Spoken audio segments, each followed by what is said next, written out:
yesterday, a D.C. judge ordered a partial gag on a gag order on Donald Trump. Check this out.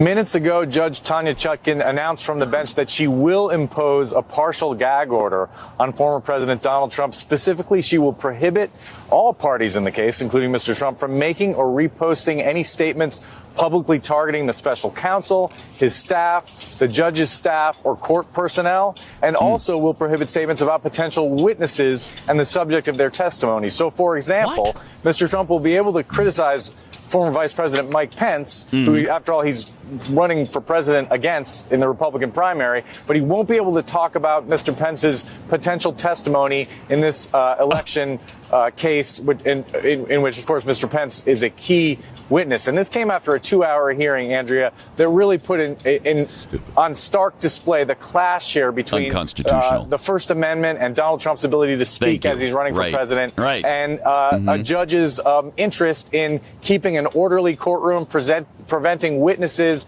and participants from being intimidated, and preventing a jury pool from being tainted. And what this judge concluded is that these inflammatory statements that Donald Trump has been repeatedly making, calling the prosecutor deranged, attacking the judge, attacking witnesses, are out of bounds and have the potential to intimidate and even spark violence, threats from the public at large, and that he shouldn't be allowed to make them. Now, what Donald Trump's lawyers say that they will immediately appeal this order, and there's every reason to believe that the Supreme Court will ultimately have to weigh in on this. We're in uncharted territory here with a presidential candidate who has been gagged by a judge. Yeah, this is unprecedented. Yes, it is. It's never happened before in American history. So when the Democrats continually scream, "That's unprecedented! That's unprecedented!" This really is. It's actually never happened before. It's amazing. It is. It's amazing. It's un-American. It's unconstitutional. You can't do this. You can't do it. It can't hold up. Right? I would take this, if I were him, all the way to the Supreme Court. Now, he commented, he was speaking in Iowa yesterday, and he said a few things about the gag order. Did he? And it was a couple of things that he said were enjoyable. Okay. Were enjoyable. Mm-hmm. So here's President Trump in Iowa speaking, telling people that, well, I'll let him tell you. A judge gave a gag order today. Did you hear that on speech? Which I believe is totally unconstitutional, what she did. A judge gave a gag order. A judge doesn't like me too much. Her whole life is not liking me. But she gave a gag order. You know what a gag order is? Yeah, you can't speak badly about your opponent. But this is weaponry all being done because Joe Biden is losing the election and losing very, very badly to all of us in the polls. He's losing badly. But what they don't understand is that I am willing to go to jail if that's what it takes for our country to win and become a democracy again. Not a democracy and never have been. That's it. No. We're not a democracy. We can't be a democracy again because we weren't one before. So the only reason I pulled it. I appreciate him telling me about the gag order. Yeah, me too. Me too. Constitutional. But now you've gone too far. Okay, calling us a democracy and trying to get back to a democracy again when that's the thing we avoided in the beginning. Thank you. When will people learn on this? I don't know. I don't know if they think it's just not a big deal and we can call it a democracy. It matters. It really does matter because this is what the left is trying to do. They're trying to equate democracy with democratic socialism.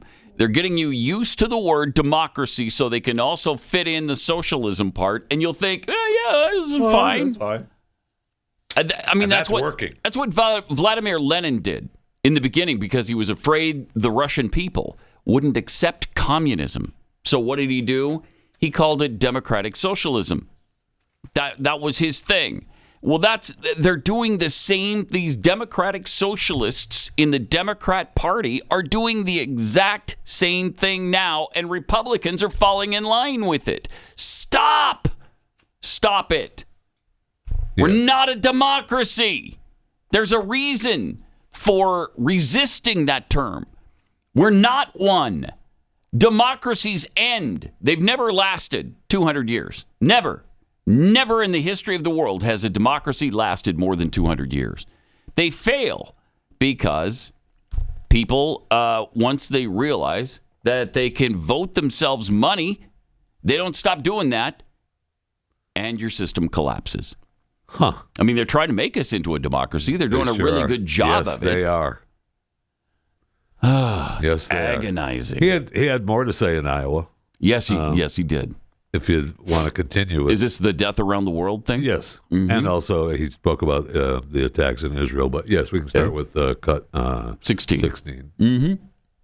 But now we have death and destruction all over the planet because we have the worst and most incompetent president in the history of our country. He's incompetent. That is true. He's only good at weaponizing justice against political people and religious people. Frankly, a lot of religious people. What a shame. If they spent the same energy on defeating all of the enemies that we have more enemies now. You know, we had all peace. You know that. This is true. Remember when crooked Hillary Clinton, which I don't call it that anymore because I'm using. I call her beautiful Hillary, right? Beautiful. She's a beautiful woman. But remember when beautiful Hillary went out and she said, he'll cause war. Here's his personality. He'll cause war in our country. I said, no, I'll end war. And I was right. I didn't have any wars. I'm the only president in like 80 years that didn't have. That didn't have? That didn't have. That didn't have. He is the only president in 80 years that didn't have. Yeah, and think about that. From 16 to 20, 2016 to 2020, I don't think we actually did. No, we didn't. And he was right? pulling soldiers out of places all over the world. He was finishing things up Yes, he was. in Afghanistan. I think we'd already ended operations in Iraq. He was getting soldiers out of Africa that we had stationed there, which is now coming back to fruition again.